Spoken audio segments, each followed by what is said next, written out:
Dando continuidade à exposição bíblica, livro de Números, irmãos. Números, capítulo 20, capítulo 14, verso 20. Números, capítulo 14.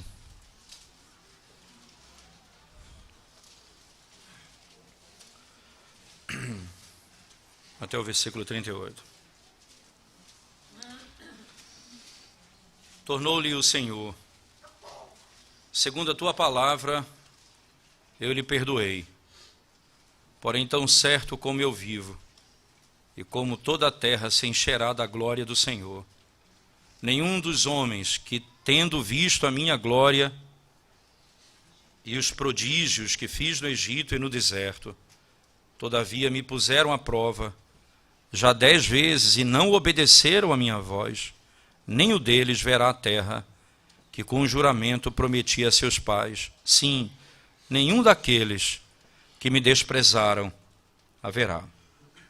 Porém, o meu servo Calebe, visto que nele houve outro espírito, e perseverou em seguir-me, eu o farei entrar à terra que espiou, e a sua descendência a possuirá. Ora, os amalequitas e os cananeus habitam no vale. Mudai amanhã de rumo e caminhai para o deserto, pelo caminho do Mar Vermelho. Depois disse o Senhor a Moisés e Arão: até quando sofrerei esta má congregação que murmura contra mim? Tenho ouvido as murmurações que os filhos de Israel proferem contra mim. Dize-lhes: por minha vida, diz o Senhor, que como falaste aos meus ouvidos, assim farei a vós outros. Neste deserto cairá o vosso cadáver, como também todos os que de vós foram contados segundo o censo, de 20 anos para cima, os que dentre vós contra mim murmurastes.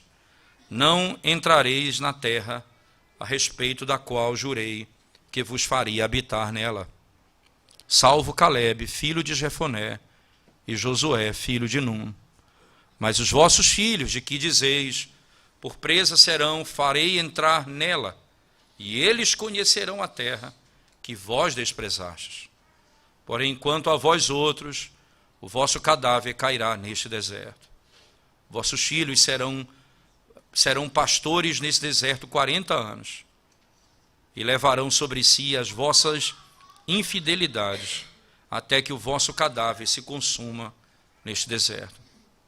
Segundo o número dos dias em que espiastes a terra, 40 dias, cada dia representando um ano, levarei sobre vós as vossas iniquidades 40 anos, e tereis experiência do meu desagrado. Eu, o Senhor, falei, assim farei a toda esta má congregação que se levantou contra mim neste deserto. Se consumirão e aí falecerão os homens que Moisés mandara espiar a terra e que, voltando, fizeram murmurar toda a congregação contra ele, infamando a terra. Esses mesmos homens que infamaram a terra morreram de praga perante o Senhor. Mas Josué, filho de Num, e Calebe, filho de Jefoné, que eram dos homens que foram espiar a terra, sobreviveram. Amém. Vamos mais uma vez à presença do Senhor em oração, irmãos. Senhor, nós te damos graças por tua palavra e pelo privilégio de podermos ouvir a tua voz nessa manhã mais uma vez. Fala conosco, Senhor, pelo poder, no poder do teu Espírito. Torna conhecida a glória do teu nome, trazendo salvação, redenção, temor, ó Deus, no nosso coração, para podermos andar em retidão, confiados no Senhor.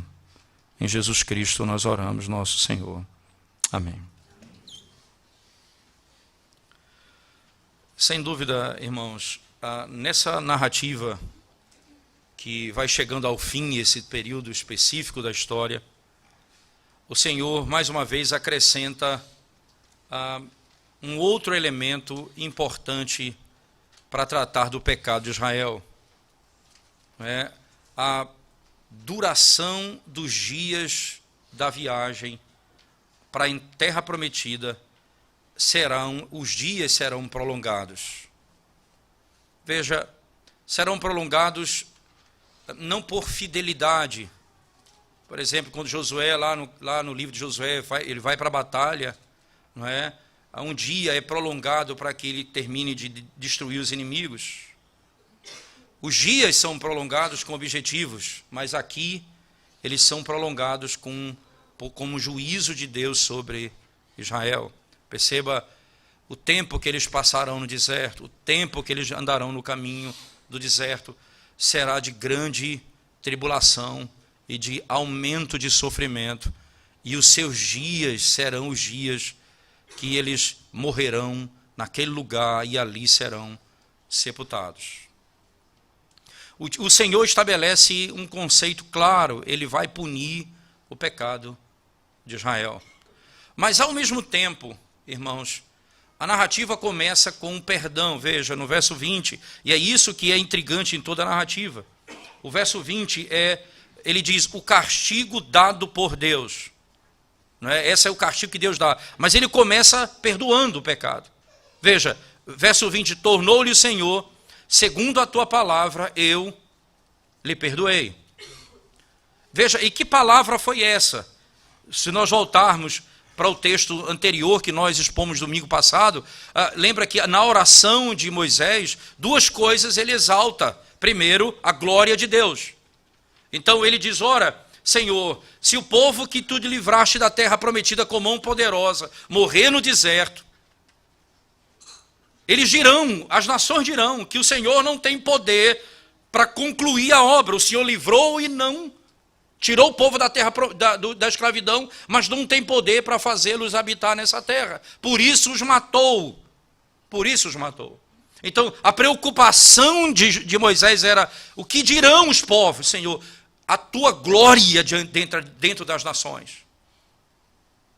E o segundo ponto, ele vai dizer, não apenas por causa da tua glória, Senhor, mas porque tu és o único Deus que pode perdoar pecado. O Senhor é o único que mostra, veja aí exatamente que encerra o texto, no verso 17 a 19 do capítulo 14, ele diz, agora, pois, rogo-te que a força do meu Senhor se engrandeça, como tens falado, dizendo, o Senhor é longânimo e grande é misericórdia, que perdoa a iniquidade e a transgressão, ainda que não inocenta o culpado, e visita a iniquidade dos pais nos filhos, até a terceira e quarta gerações. Perdoa, pois, a iniquidade deste povo, segundo a grandeza da tua misericórdia, e como tens perdoado este povo desde a terra do Egito até aqui. Perdoa como o Senhor tem perdoado desde a libertação do Egito até aqui. Ora, segundo as tuas palavras, exatamente como começa, veja o verso 20, diz, segundo a tua palavra eu lhe perdoei. Segundo a tua palavra eu lhe perdoei. A preocupação, não é? E aquilo que ele busca em Deus é a sua misericórdia, não é? As tuas misericórdias, Senhor, elas são misericórdias extraordinárias, muitas, riquíssimas. Engrandece o teu poder no meio do teu povo. Porque, humanamente falando, seria muito fácil, não é? Alguém se levantou contra Deus, ele então pode deferir um golpe e acabar com tudo de uma vez por toda. Essa ira, essa ação, ela pode ser uma ação natural, intempestiva, mas natural. Mas quando ele diz assim, eu vou perdoar aqueles que me ofenderam, eu vou perdoar aqueles que não creram em mim, eu vou perdoar aqueles que murmuram contra mim, eu vou perdoar aqueles que se levantam contra mim. Ele está estabelecendo um padrão muito claro. Só Deus é poderoso para perdoar pecados. E essa linguagem bíblica, ela é tão clara, por exemplo, quando o apóstolo Paulo, na carta aos Romanos, no capítulo 5, verso 8, diz que quando nós ainda éramos inimigos de Deus, nós fomos alcançados por sua graça. Nós éramos ainda inimigos de Deus quando ele nos salvou. Ele mostrou compaixão para com eles no momento em que eles mereciam o juízo e a condenação. E o perdão dos pecados está estabelecido aqui, como o Senhor bem esclarece e coloca no texto. Agora, veja o verso 21. A preocupação de Moisés agora se torna plena. 21. Porém, tão certo como eu vivo, e como toda a terra se encherá da glória do Senhor. Veja, se a preocupação dele era com a glória de Deus, ele está dizendo, a minha glória será vista em toda a terra. Toda a terra será cheia da minha glória. Assim como a terra será cheia da minha glória, nenhum dos homens que, tendo visto a minha glória e os prodígios que fiz no Egito e no deserto, todavia me puseram à prova já 10 vezes e não obedeceram a minha voz, nenhum deles verá a terra que com juramento prometi a seus pais. Sim, nenhum daqueles que me desprezaram haverá. Interessante que a preocupação com a glória é a declaração do próprio Deus. Olha, tão certo como a terra será cheia da minha glória. Isso é um fato inequívoco. A terra será cheia da minha glória. Assim como acontecerá isso, esses que se levantaram contra mim, nenhum desses entrarão na terra. Nenhum deles entrará na minha terra, na terra prometida. Consequentemente, o Senhor estabelece aqui um padrão entre salvação, perdão de pecados e julgamento e juízo. Nós acabamos de ler um texto que é bem intrigante acerca do perdão de Davi. O texto começa falando o que vai acontecer com Davi por causa do seu pecado. E a espada não vai se apartar. Aquilo que ele fez em oculto acontecerá ao ar livre diante de todos. Não é? O Senhor trata essas coisas exatamente assim. E até ele diz, não há nada oculto que não será revelado. Essas são coisas e questões que são bem claras pelo Senhor. Ele vai tratar o pecado assim. Porém, ele perdoou o pecado de Davi. O teu pecado foi perdoado. Mas a espada não se apartará de ti. O que fizeste em oculto será feito no sol, ao meio-dia.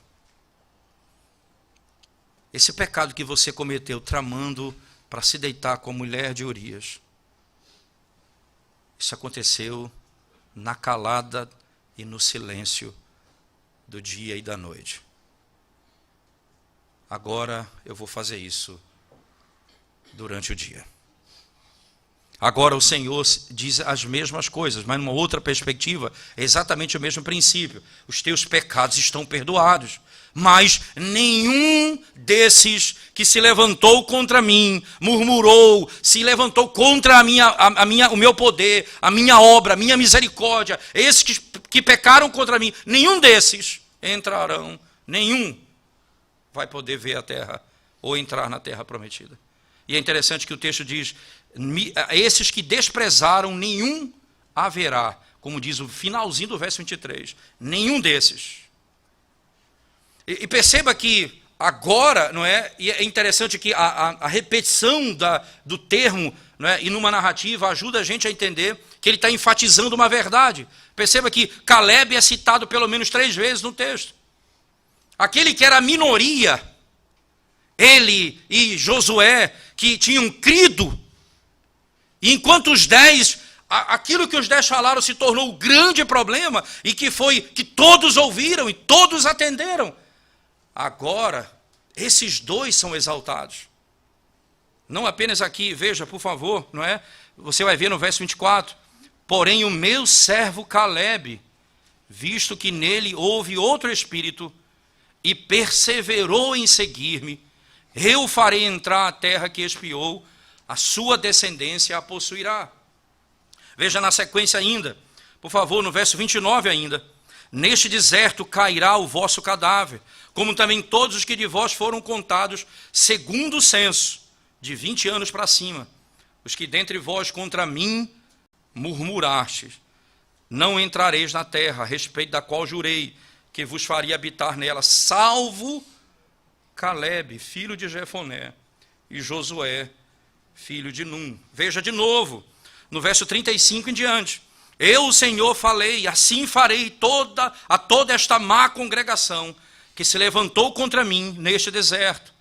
Se consumirão e aí falecerão os homens que Moisés mandara espiar a terra e que voltando fizeram murmurar toda a congregação contra ele, infamando a terra. Esses mesmos homens que infamaram a terra morreram de praga perante o Senhor. Mas Josué, filho de Num, e Calebe, filho de Jefoné, que eram dos homens que foram espiar a terra, sobreviveram. Perceba que 3 vezes ele faz esse contraste, né, entre o povo, Calebe e Josué, entre os espias e os 2 espias, Calebe e Josué.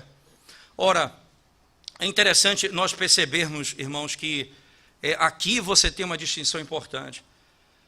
As palavras daqueles que se levantam contra o Senhor, ou que trazem murmuração, ou se colocam contra o ensinamento do Senhor, esses têm um auditório bem grande, bem maior, e as pessoas, elas encontram logo essa verdade ou essa mentira, encontra guarida no coração delas, elas logo se levantam contra Deus, elas se levantam contra a bondade de Deus, elas se levantam contra o poder de Deus, elas se levantam contra a justiça de Deus.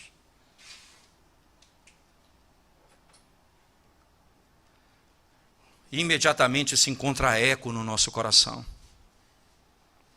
Encontra eco no nosso coração. Ora, o Senhor, Ele não tem poder. Nós nos levantamos contra o poder de Deus, porque Ele não pode destruir os gigantes que estão na terra que nós vamos possuir. Ele teve poder para destruir o exército do Egito, afogando-os no Mar Vermelho, diante dos nossos olhos. Mas Ele não tem poder. Ele não tem poder para nos fazer entrar na terra. E isso logo se cala diante do nosso coração. Essa verdade se cala. Então, quando nós estamos diante de uma situação como essa, da nossa luta contra o pecado, não é? Da nossa luta contra as nossas fraquezas, logo Satanás e a voz daqueles que se levantam diz: ora, o Senhor não pode nos fazer livres desse pecado, ora, esse pecado não é um grande problema, você pode viver com ele. Chegam alguns que vão começar a ensinar mentiras e isso encontrará eco no seu coração, enquanto a palavra de Deus diz: o Senhor que te deu vida e que deu filho para morrer e ressuscitou o seu filho ao 3º dia, esse é aquele que te libertará do pecado. E você acha que não, e você começa a crer naquilo e começa a viver na iniquidade. Você começa a não confiar em Deus, a não esperar nele, a não esperar no poder dele. Logo você começa a declinar, murmurar, encontrar razões para viver na prática daquele pecado. Eles se levantam contra a bondade de Deus. Ora, Deus nos tirou de lá porque nós éramos escravos. E Ele vai nos fazer morrer aqui. Nós não cremos que Ele tem um plano extraordinário para o seu povo. Ainda que esse povo morra, ele viverá. Ele não entende isso. Eles não confiam na bondade de Deus. Então a voz que se levanta e diz assim: ora, você não tem essa inclinação para o pecado, não é essa a tua inclinação? Satisfaça ela. Isso é bom para você. Pratique isso vai lhe fazer bem. Deus, Ele impede você, Ele impede o melhor para você, Ele não quer o melhor para você. Quando Ele proíbe você de fazer isso, Ele está proibindo você de ter prazer. Aí você começa a questionar, veja se não foi isso que Satanás falou para a mulher lá no jardim do Éden, dizendo, ora, esse fruto aí, Deus não quer que você coma, porque Ele quer privar você do que o que há de melhor na terra, que é você ser igual a Ele. Deus não é tão bom assim. Essas são as vozes que são ouvidas e que encontram guarida no nosso coração. E nós começamos a justificar as nossas práticas, dizendo, é verdade, Deus não é tão bom assim. Nós não falamos isso com todas as letras, mas agimos como quem pensa assim. Nós não articulamos com todas as letras, mas agimos como se fosse assim, ora, eu vou praticar esse pecado, porque Deus está me privando de alguma coisa que é tão boa. Essas são mentiras dos espias, dos 10 espias que voltaram dizendo, Deus não tem poder, Deus não é bom, Deus não é justo.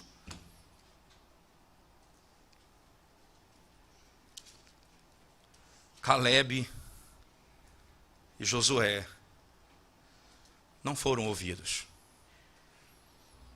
Confiemos nas palavras do Senhor. Ele prometeu que nós entraríamos na terra.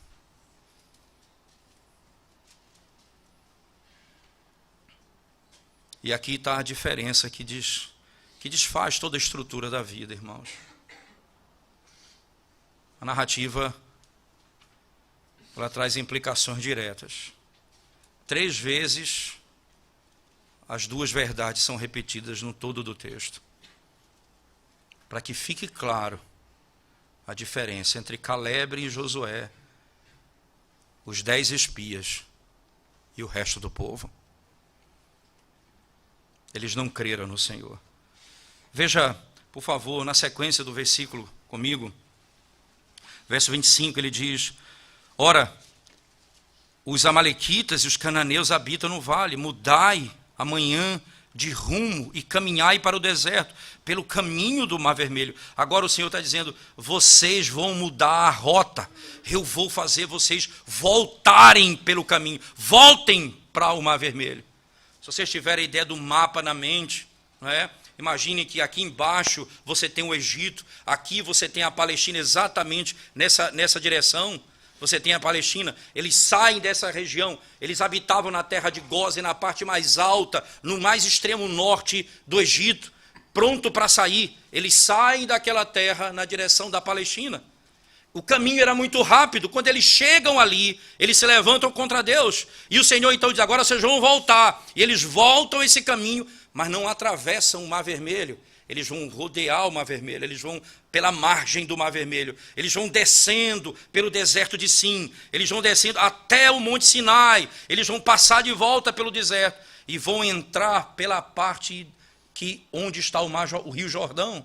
Esse caminho são 40 anos. O Senhor pune os seus pecados passo a passo. Vocês vão agora voltar pelo caminho do Mar Vermelho.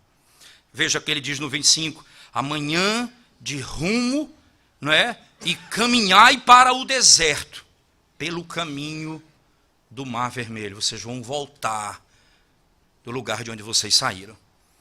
Depois disso, o Senhor, Moisés e Arão, até quando sofrerei esta má congregação, que murmura contra mim? Tenho ouvido as murmurações que os filhos de Israel proferem contra mim. Dize-lhes, por minha vida, diz o Senhor, por minha vida, diz o Senhor, que como falaste aos meus ouvidos, assim farei a vós outros. Preste atenção, começa a paga dos seus pecados. Nós queremos, é melhor morrer no deserto do que morrer lutando pela terra prometida. É melhor levantar um rei que nos conduza de volta ao Egito. Isso eles estão falando a Moisés. O Senhor disse, eles falavam isso aos meus ouvidos. Tem pecados, irmãos, que chegam aos ouvidos do Senhor com muita rapidez. A murmuração é uma delas. Vocês murmuraram contra mim, e o que vocês falaram aos meus ouvidos, eu farei com vocês. Vocês vão morrer no deserto. Não era isso que vocês queriam? Agora vocês vão morrer no deserto. Por todos os seus pecados. Acompanhe comigo. Diz o texto: por minha vida, diz o Senhor. Perceba que sempre é com juramento, né? Veja no verso 21, só você relembrar como a estrutura é bem repetida. Só que muda o conteúdo, mas a estrutura é a mesma. O 21 diz: porém, tão certo como eu vivo. Veja, todas essas declarações são postas em meio de juramento, né? Entende que essa é uma maneira profética de falar. Você tem várias maneiras. Você tem assim diz o Senhor, né? Assim diz o rei de Israel, o Senhor do Senhor dos Exércitos. Agora aqui é uma maneira. Ele está jurando por ele mesmo. Veja, porque não há ninguém mais alto do que ele por quem jurar. Ele jura por si mesmo. Assim tão certo como eu vivo. Tão certo como eu vivo. Toda a terra se encherá da glória do Senhor. Nenhum dos homens que viram a minha glória e se levantou contra mim, nenhum desses homens verá a terra, adentrará a terra prometida.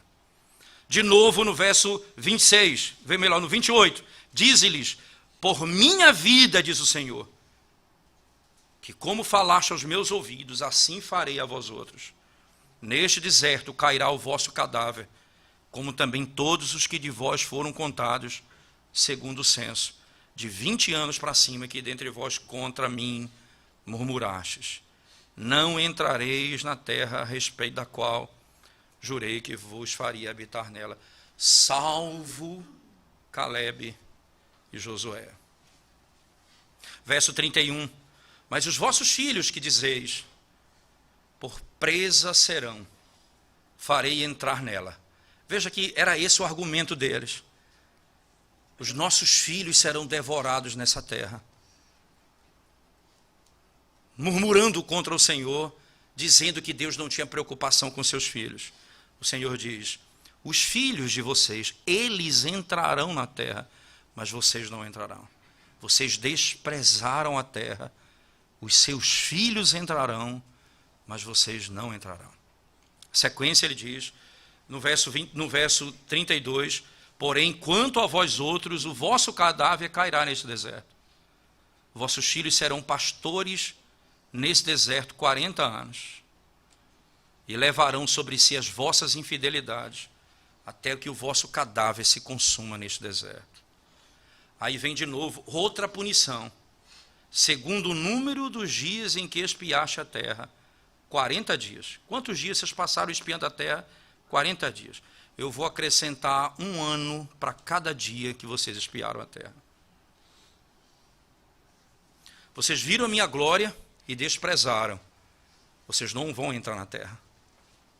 Vocês murmuraram aos meus ouvidos, eu vou fazer o que vocês queriam, o que vocês pediram. Vocês vão morrer no deserto. Vocês passaram 40 dias lá.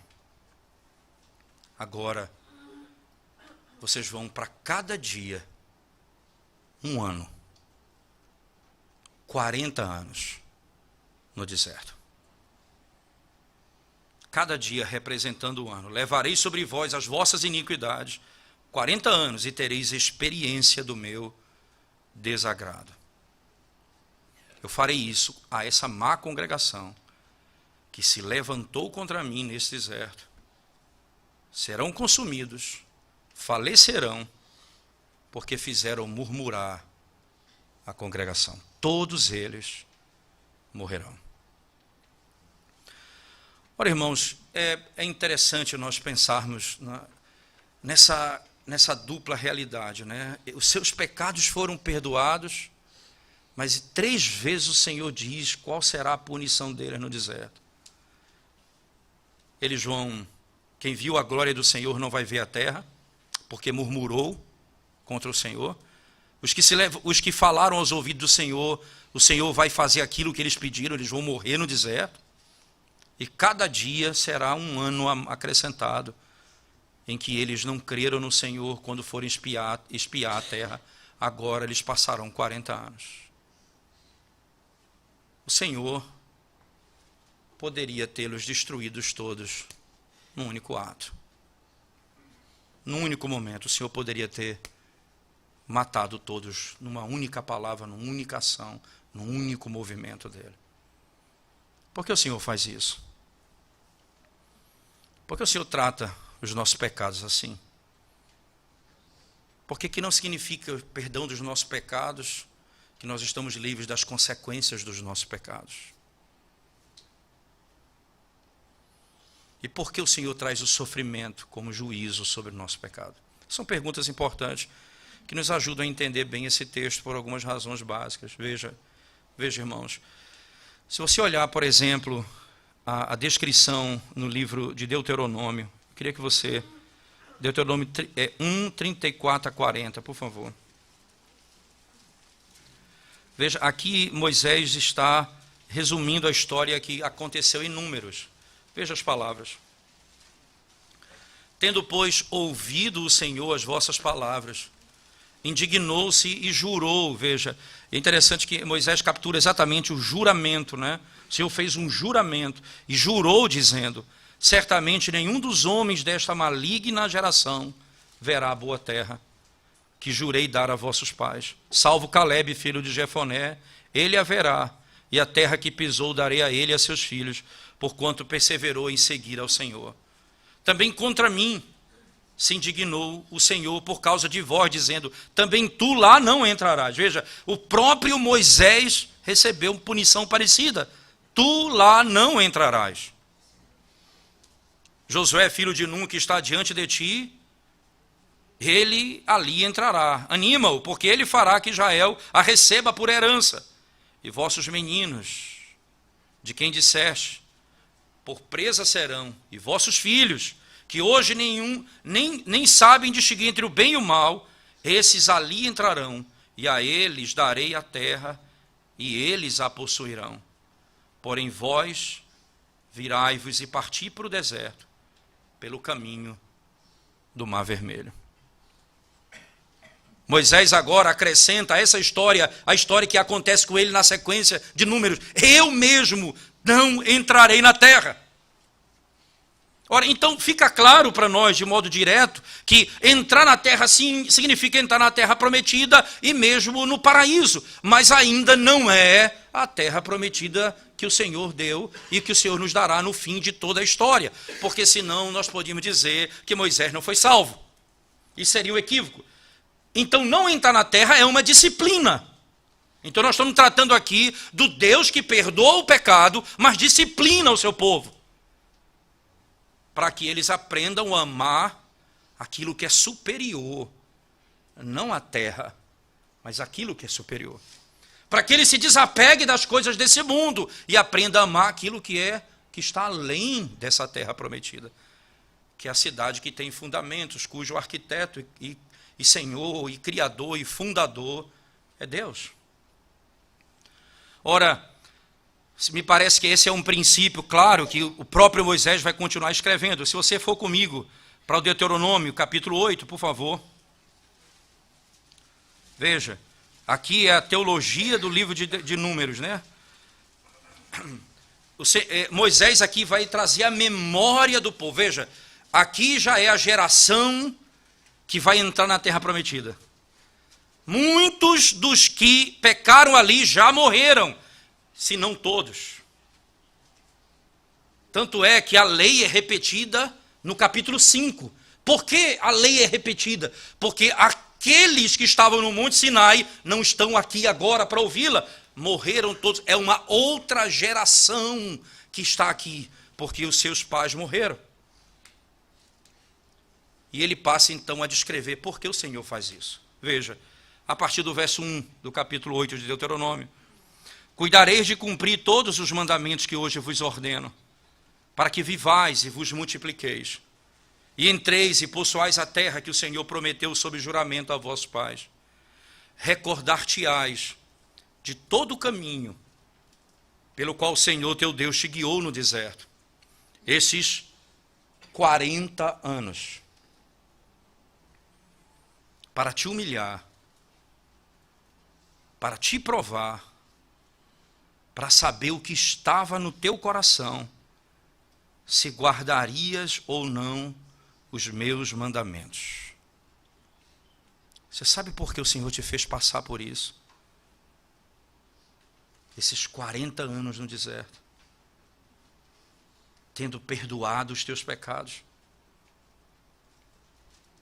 para te humilhar, para te provar e para saber o que estava no teu coração. E esse é o papel da disciplina. O Senhor humilha o seu povo. E lá, nessa hora, Ele prova. E o que está no nosso coração vem à tona.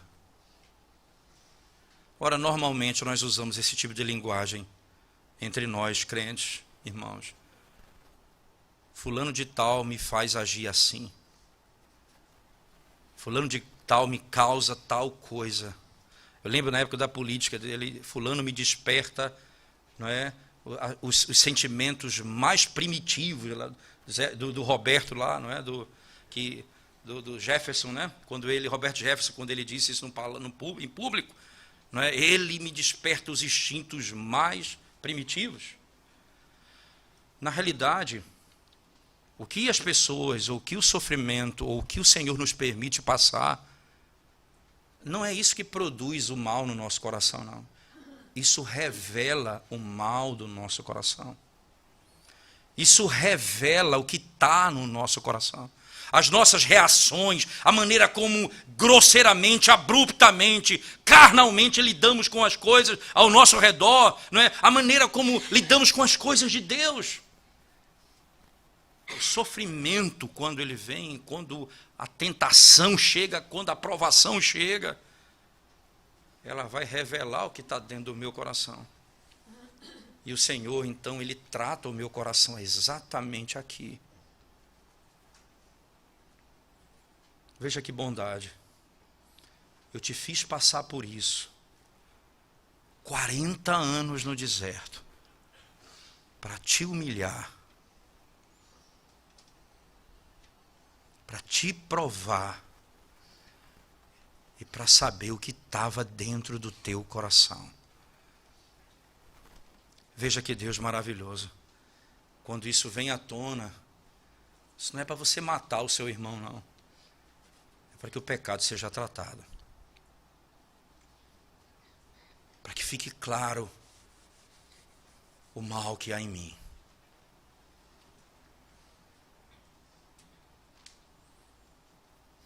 Veja, continue comigo no texto, por favor. Verso 3. Ele te humilhou e te deixou ter fome. Que coisa impressionante.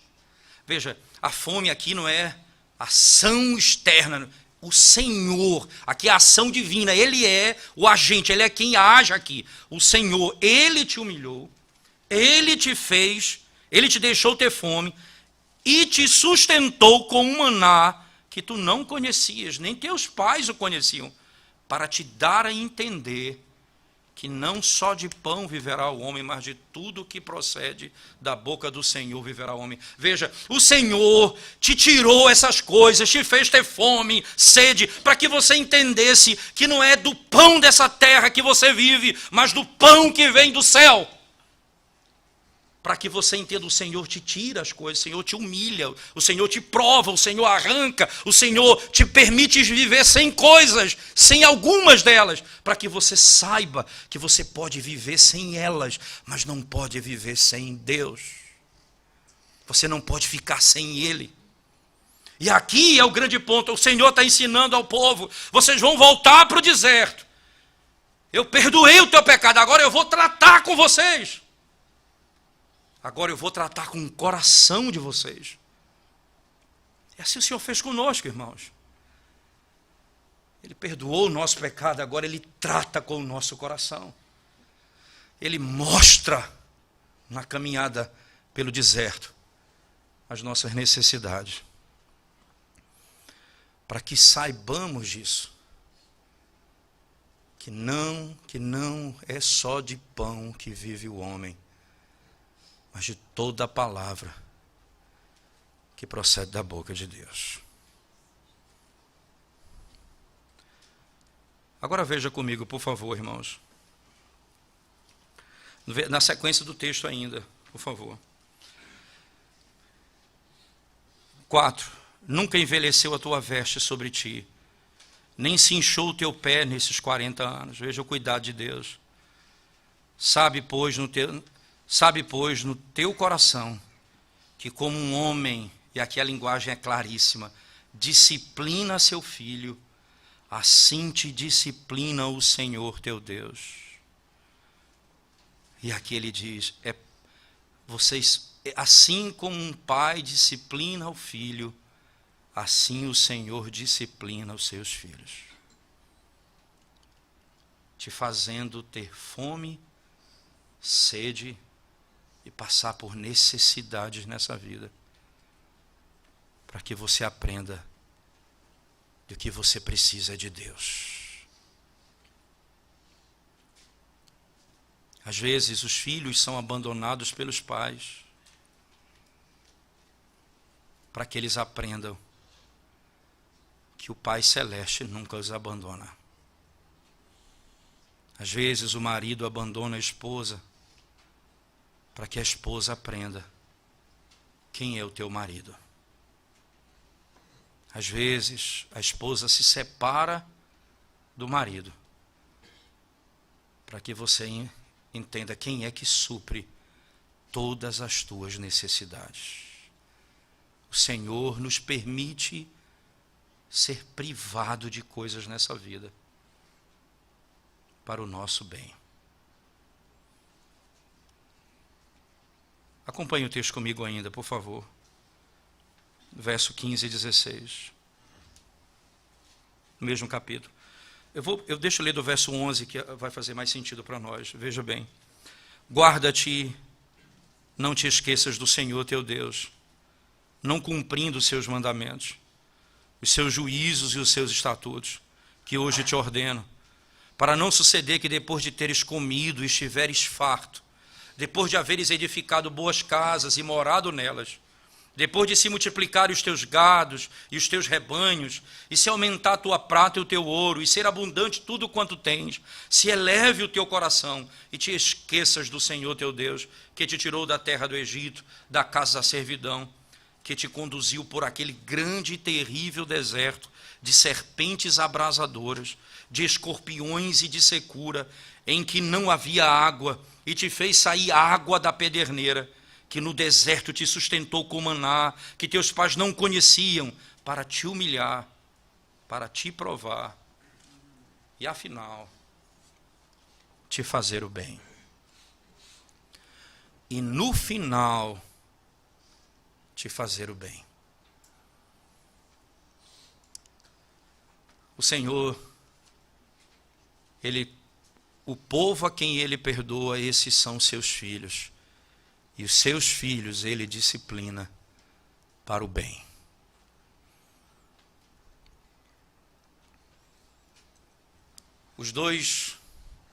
As duas verdades estão postas diante de nós. O Senhor perdoou os nossos pecados. E Ele tratará com os nossos corações.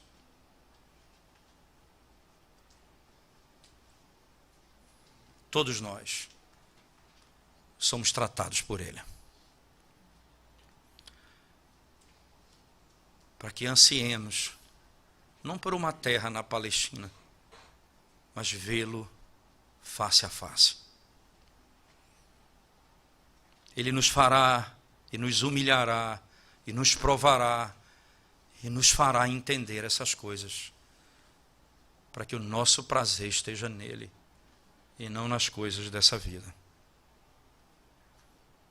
ali no texto específico do livro de Números, no capítulo 14. As duas coisas se encaixam, porque agora o princípio desses 40 anos está replicado ou explicado por Moisés em Deuteronômio 8. A motivação é tratar com o coração do povo. O Senhor poderia destruí-los num único ato, mas não fez. Mas não fez. Ao mesmo tempo, irmãos, preste bem atenção nessas palavras. Ora, o Senhor é o único de fato que pode perdoar pecados. E isso é bíblico, isso é inequívoco. Ninguém pode perdoar pecados, senão aquele único que tem poder para fazê-lo. Porque o pecado, para ser perdoado, primeiro a justiça tem que ser satisfeita. A justiça tem de ser satisfeita. E nisso, então, você tem a real manifestação do Evangelho. Para que o meu pecado seja satisfeito, veja, não vai ser satisfeito pelo sofrimento que eu passo. Entenda, veja que o sofrimento que eu passo não me justificará. Não é o meu sofrimento que me salvará. Não é a minha dor que vai me redimir.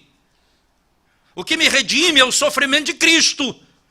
O que me redime é a obediência de Cristo. Veja, que a linguagem usada por Moisés em Deuteronômio são citadas pelo nosso Senhor na tentação no deserto, lá no Evangelho de Mateus. Não só de pão vive o homem, mas de toda a palavra que procede da boca de Deus. Quando ele foi tentado, diferentemente de Israel, que caiu e pecou contra o Senhor, Jesus Cristo, o verdadeiro Israel, ele cumpre toda a lei de Deus.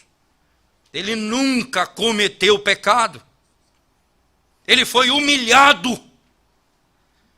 Ele foi provado. Ele foi tentado.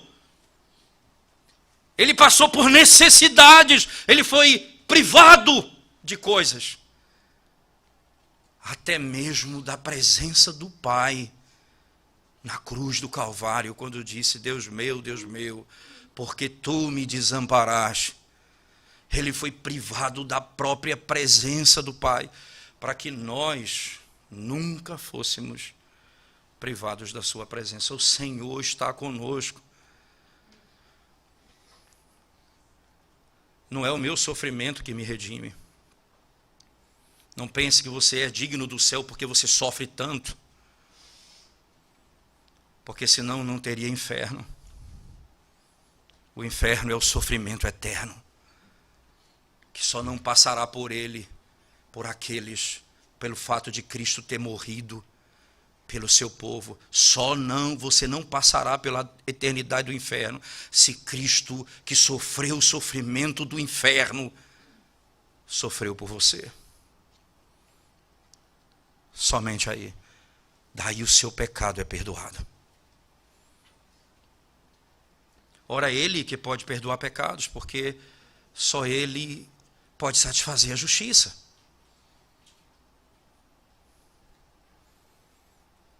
E é nisso que repousa a nossa salvação.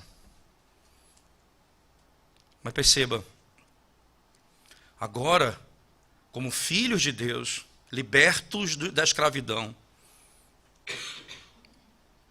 nós devemos viver como filhos obedientes ao Pai. Porque se não obedecermos ao nosso Pai, Ele nos disciplinará.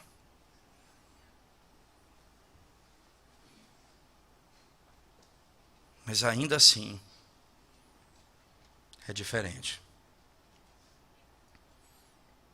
Porque não é um juiz sentenciando um réu. É um pai tratando com o filho. Toda dor que possa ser e existir,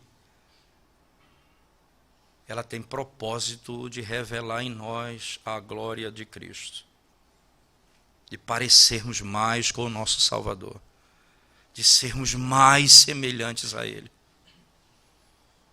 e de desejarmos ardentemente ver o nosso Redentor face a face. para que todo o conflito, toda a luta contra o pecado cesse e nós possamos glorificar o nosso Salvador por toda a eternidade, sem nenhuma inclinação para o pecado.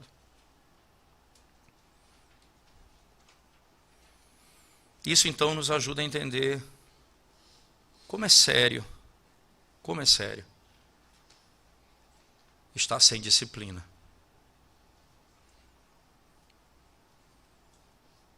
O Senhor diz, a carta aos Hebreus, capítulo 12, as palavras são exatamente assim. Se estáis sem disciplina, sois bastardos, porque o pai disciplina o filho a quem ele ama.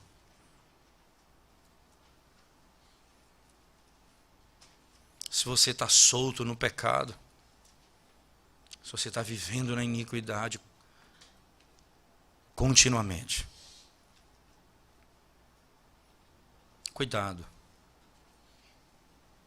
porque o julgamento pode vir abruptamente. Porque a disciplina pode acontecer abruptamente. A longanimidade de Deus, a paciência de Deus é revelada nesses casos. Você lembra no texto, 10 vezes, ele cita isso no texto, em Números 14, 10 vezes vocês murmuraram contra mim. Veja, que imagem, que linguagem interessante. 10, isso não é a primeira, são 10 vezes que vocês vêm murmurando contra mim. E a longanimidade, a paciência de Deus. Agora vocês vão sofrer as consequências. Mas se nós estamos em Cristo, nós somos disciplinados, mas não lançados no inferno. Por isso as duas coisas são muito plausíveis. Ele perdoa e ele pune. Porque perdoar e punir estão na cruz, é a verdade da cruz. Ora, lá o perdão de Deus foi manifesto ao pecador, e lá Cristo foi punido como ninguém foi punido antes. Ora, é na punição de Cristo que somos perdoados. Então isso tem significado para nós. Mas para o Filho de Deus, como nós estamos em Cristo, nós fomos punidos em Cristo. Então a disciplina não é para nos lançar no inferno, para nos fazer parecido com Cristo.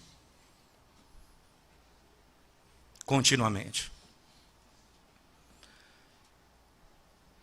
Por isso, filhos, crianças que estão aqui presentes, quando o seu pai lhe disciplina, ele o faz com o objetivo de que vocês pareçam mais com Cristo. E a disciplina de um pai não é a disciplina de um juiz. Por mais dura que seja, você vai deitar no colo dele de novo. Você vai chamá-lo de pai. Ele vai dizer a você que lhe ama. Porque isso não exclui uma coisa da outra. Nós somos disciplinados por um pai que nos ama. E vai nos fazer a imagem do seu filho, que pagou a condenação em nosso lugar. Vamos orar ao Senhor mais uma vez. Nós te damos graças, Senhor, por todo o bem que o Senhor tem feito ao seu povo no meio das suas lutas e fraquezas. Acima de tudo, queremos te agradecer pelo perdão dos nossos pecados, Senhor. Ó Deus, nada pode se comparar a um benefício como esse. Obrigado pela disciplina do Senhor. Sim, ela dói, ela fere, ela deixa marcas na gente.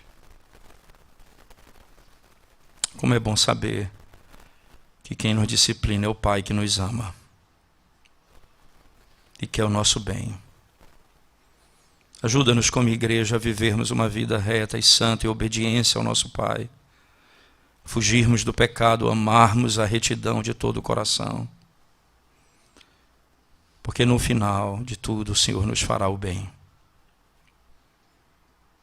Tem misericórdia daqueles que estão conosco nessa manhã e estão fora do Evangelho, não te conhecem, Senhor. Tem piedade das suas almas. Ajuda-os para a glória do teu nome. Socorre a alma desses, ó Deus, para que eles aprendam, Senhor, a esperar e a confiar somente em Cristo, nosso Salvador, e a encontrar nele salvação hoje e para sempre. Revela-te redentivamente nessa manhã para a glória do teu povo, para a glória do teu nome e para o bem do teu povo. Em nome de Jesus nós oramos. Amém.